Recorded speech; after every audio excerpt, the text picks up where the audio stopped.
Hi, welcome to my channel and to today's video where we're talking about strangeness versus compatibility.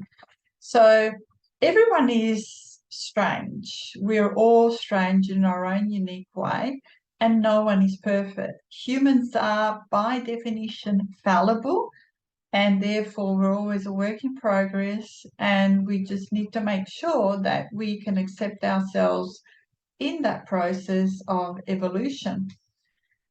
Because we're mostly different, no one literally is easy to live with, and we always have to find a way to be able to live with someone else because we can get triggered. We have different ways of looking at things. We have different ways of expecting things to be, and so therefore these are all things that have to be negotiated with conversation. Our initial attraction must be tempered by the process of discovery of compatibility, because how strange we each are, and can our individual strangeness be aligned to the process of compatibility? How can we find that middle ground? Because we all are individuals, we all are strange.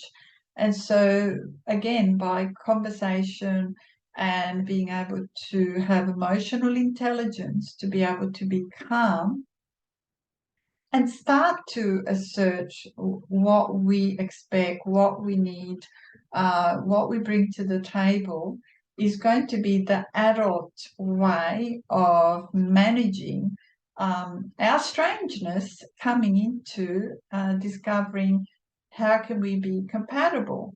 So there are going to be things that you have in common, but there is going to be that middle ground that has to be negotiated, where we discover enough compatibility, enough value, enough willingness to be honest with each other, to discuss what's important to us, to accept and be willing to accept each other, and see if there's anything that bothers you, whether it's something that the other person is willing to evolve. Let's call it that, because you can't change someone else and everyone does things at their own pace. So if fear is part of that process where you want to change someone's strangeness because you're afraid that it's going to impact you in the future, it's really going to push the other person away. And so it's really important to understand that you and them are not perfect. No one is perfect. Everyone has their own strange and unique, sometimes even unrecognized idiosyncrasies.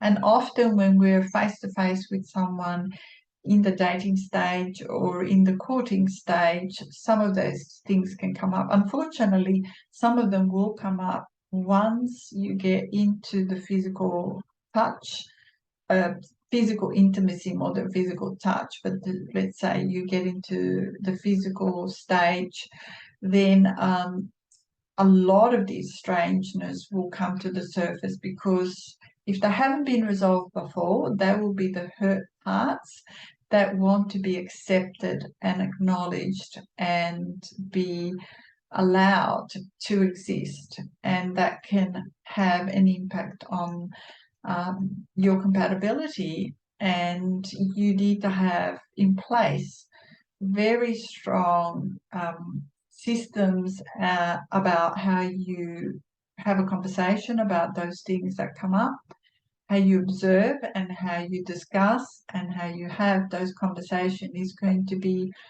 the way you navigate through your idiosyncrasies, your strangeness, your ways of being that are reactive, your fears. So you can actually help each other with that. If you're invested, if you're in a committed relationship, if you are really willing to look at what you bring into the table, it can all be addressed and find a middle ground. ultimately there are going to be some imperfection. A story that is in the book, Your Soulmate's Secret. I can't remember the author's name, but she talks about a particular couple who the husband has a very interesting idiosyncrasy which is different to hers. So he loves to have a bagel with poppy seeds every single morning, loves that every single morning for breakfast. And they live in a house where there are brilliantly white tiles in the kitchen floor. And of course, when the female in the relationship comes to the kitchen, she has to clean up all the poppy seeds because she likes to have a nice, clean floor. And she found herself one day thinking, what needs to happen so I never have to clean the floor again like this every single day?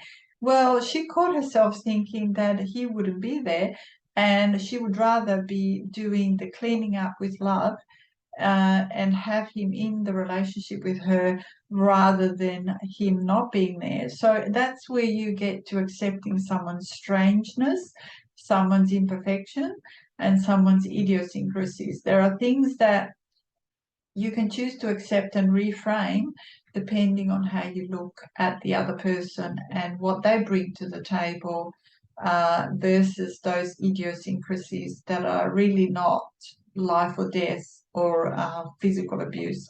So you can navigate that and build a sustainable long-term relationships by adopting some of these strategies. I hope that helps. Please like, share, and subscribe so this content can go out to lots of other people who may find it useful in preventing hurt, preventing breakups, how to navigate and choose and qualify in the dating process, in the meeting process, learning to know yourself. This is all very educational content. And if you're someone who wants to have a free strategy call, please get in touch. I do free strategy call and I have programs on helping people to resolve and overcome childhood attachment injury, complex post-traumatic stress in childhood, attachment styles that are non-functional, rather than secure. So take care. Bye for now. See you again in the next video.